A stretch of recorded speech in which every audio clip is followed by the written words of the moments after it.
Hello friends, high সবাই, কেমন আছো? আশা করি সবাই ভালো আছো। তো আমি ভালো আছি।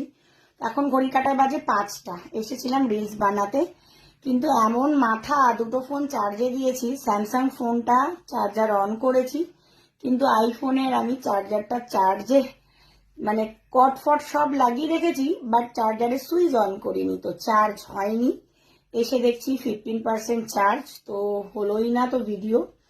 আর ওটায় চার্জ নেই, আর আমার এই ফোনটা এত ব্যাগড়া দিল যে আমি ভিডিও করতেই পারলাম না। এখন চলে যাচ্ছি বাড়ি, তো মানে ফোন এরম এরম করে কাঁপছে। মানে কি বলবো, এত মাথাটা গরম হয়ে গেছে, মানে ভালো লাগে না। সেজে গুজে গেছিলাম, কিন্তু ভিডিও বানাতে পারিনি। তাও একটাই বানিয়েছি অনেক কষ্টে। তো একটা ভিডিও বানিয়েছি, সেই ভিডিও সেভ করতে গেছি, দেখছি কোন কোনায় গিয়ে ভিডিও চলছে, বাট ভিডিও দেখাচ্ছে না। তো যাই হোক, এখন বাড়ি যাচ্ছি। টাটা। সেজে গুজে বেকার।